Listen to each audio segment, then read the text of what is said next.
What's up, B's and G's? Happy Homebrew Wednesday. You saw the link. You realized you got a notification. You're clicking on it. I hope you know what you're in for. Today, I'm going to be reviewing this beer.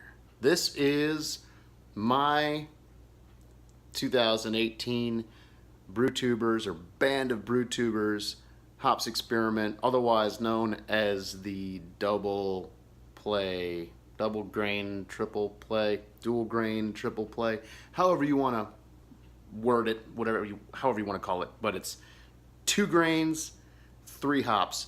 What's up, Mike Dean? Thanks for putting this on. If you guys don't know who the Dean's List is, check them out. It's the Dean's List. I think it's the Dean's List Brewery. I was just getting a messenger video chat. I'm shooting this on my phone, so that was weird. Anyway, Mike Dean, check him out at the Dean's List. Just do a search on the YouTube for the Dean's List, and you should be able to find him. Great bloke. Does some awesome beers. I really don't think I've had a bad beer from Mike. I do have some stuff in the fridge yet, so the jury might still be out. Anyway, I wanted to get into this beer. This is my entry for this fandangled thing that we're doing this year. You might have seen them done throughout the last few years. We did one, I think the earliest we did, Elder and I got on board. I want to say it was like 2014, thereabouts. Maybe it was 2013. It was 2014, I think, with Puka NC. There's a throwback. Shout out to Puka. I know you're probably not watching, brother, but much love.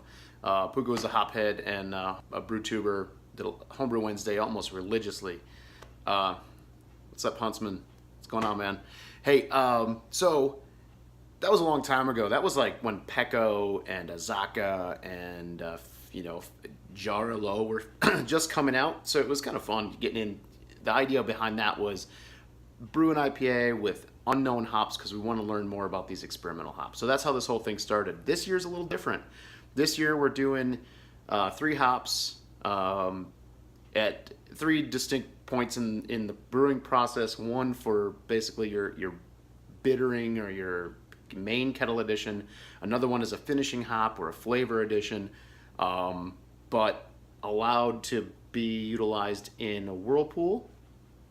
And so you could actually, the way I used mine, I used it for, I think I did a 10.5 or a 15.5 and a whirlpool. I think it was, yeah, I don't know. I don't have my notes. This is live, people. This is live. Anyway, totally unprepared, but thirsty. So I'm gonna take a drink.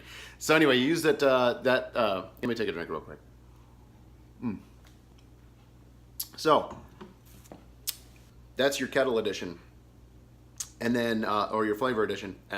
So kettle, bittering, and flavor, and then you've got dry hop for aroma. So that's your 3 different hops. I chose Centennial HBC 431, which if you've been watching my channel at all in the last couple of years, you've heard me brag about that hop and go on about that hop.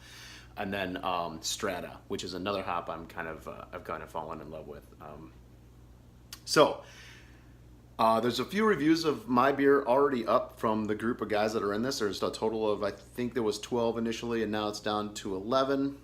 So basically each one of us got 10 different beers to try, and it's really cool. So you've probably already seen some of my videos. If you follow the channel, I've got, I think, 5 or 6 up already. I've got a few more to get through, but we'll get through them. Other guys have already completed all of theirs. So a lot of people are doing videos, so watch around for those. Just type in Brewtubers 2018 Brewtubers hops experiment if you want to search it up, something like that. Anyway, getting down to my beer. Okay, so this is it.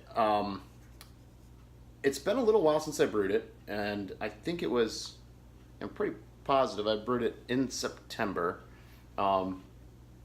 And so it's not like super old. It's probably at about the 45, probably right around the 45-day mark. So historically, that's pretty much where my double IPAs kind of peak, and then 40 to 45 days, they start to go downhill from there.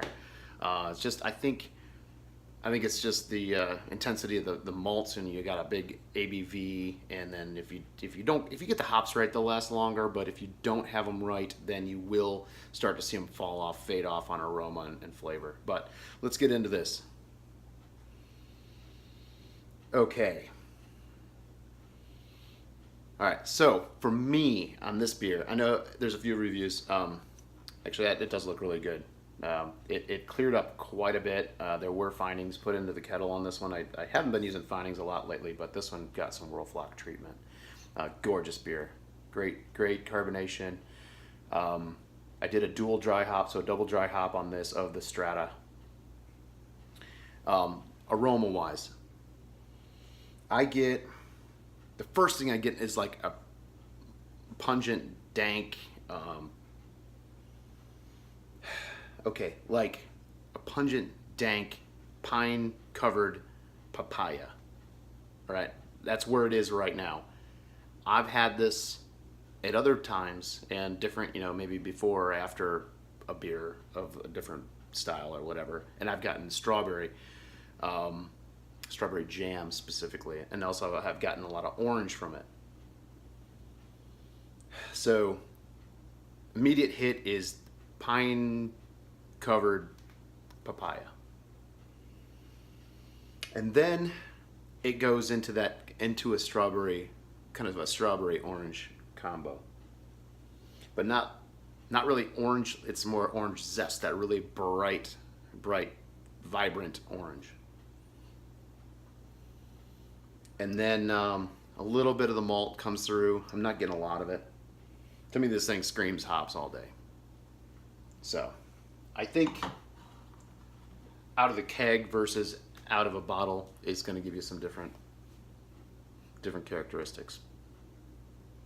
So let's get in for a taste and talk about that.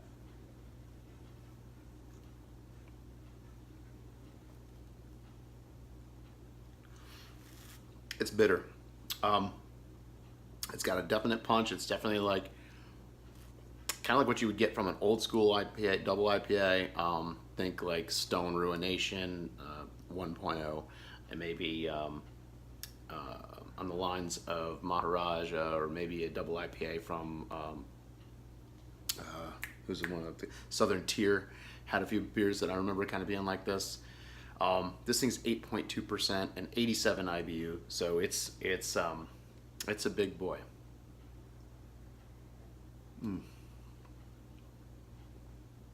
Really, actually quite drinkable. Flavor-wise, it's first blast is definitely bitter, and then it goes into, what's up, Bart? And then it kind of goes into this the characteristics that I kind of explained a little bit. Wally, you know better. It is Wednesday. It's Wednesday. Happy Homebrew Wednesday, Wally. It kind of goes into this. It goes from the bitter kind of into that dank, pungent kind of thing, and then I see what others were talking about. It does kind of go to this kind of a spicy, real piney. For me, it's like chewing on a pine needle piney though.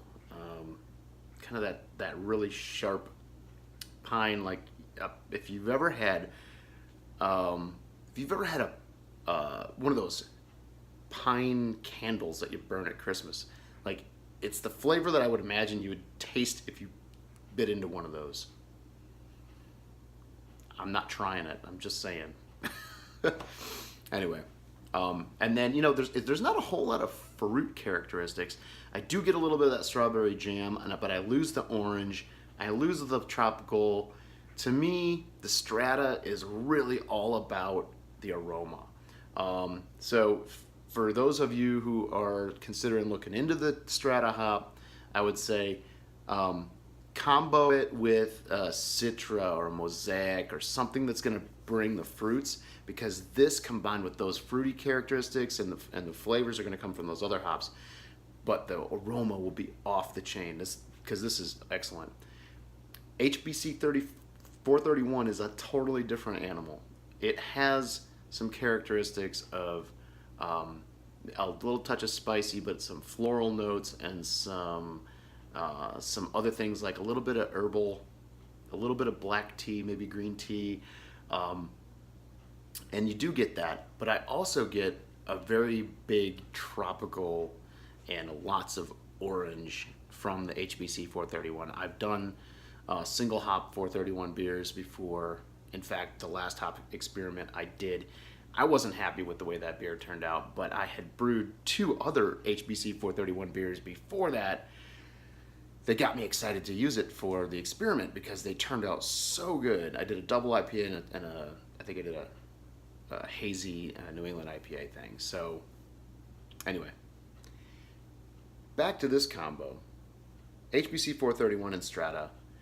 I paired those 2 with Amarillo, and that's how I got that little plaque right there that you kind of see in the background. That was the People's Choice, the Pimple Torch Magnesium Lard People's Choice Award at the Peach State Brew Off earlier this year. So good carbonation. Cheers. Hope you guys didn't mind that. Which was pretty awesome. I did like a 5.5% New England IPA kind of thing, and I think the Amarillo was the key. If I had room to squeeze one more hop into this beer, I would have done that and put the Amarillo in there. So, what can you do? Over here on this tap, and we'll talk about some homebrew stuff now. This one here, I've got the similar beer to that. Actually, it was a rebrew. I call that beer Cloud Hopper, which may or may not be a commercial New England IPA from somewhere. I don't know. That's Cloud Hopper 2.0, and that was done instead of using the HBC 431. I used Idaho 7 hops because I was out of HBC 431 thanks to this. And they're unavailable. I've searched the internet high and low on the homebrew level. You just can't find those. So hopefully they're in the process of ramping those up because they are a great hop. It's done by the hop breeders, whatever the heck that thing is called. HBC. Come on, anyone hop breeders? Good consortium. I don't know. But HBC are the same company that brought us Citra, that brought us, so many others. Equinaut. HBC was also, Mosaic was an HBC hop. Ron Mexico, which is now, what the hell are they calling it? I've been blocking it out. It's called Gumbo or something. I know it's not Gumbo. But they're really pushing that one. Cortez? No. Gumbo? No. Yeah. I know our friend Josh Secor has a problem with that hop name. Yeah, I'm not a big fan either. Ron Mexico was so much cooler, but that's also an HBC beer, HBC hop. But those guys are doing great things, bringing out some really great hops. Unfortunately, they're branding them with some kind of crazy trademark name that sometimes doesn't make sense. Yeah. Okay, on this tab, this is a coffee brown that I did. That was the collab beer over at the local brewery. It was a club brew day, and so I brought it home. It was supposed to be an American stout, but it really came out to be a brown. And I added 4 ounces of coffee beans to it, Kona coffee beans, and that beer turned out amazing. So good. The brewers at the brewery said it was probably one of the best coffee beers they ever had. So it was that works for me. These taps aren't even hooked up, but there are kegs in that, and that's where I've got this beer, and I've got a keg of the robusted appendix vanilla porter. That's a good robust porter with tons of vanilla.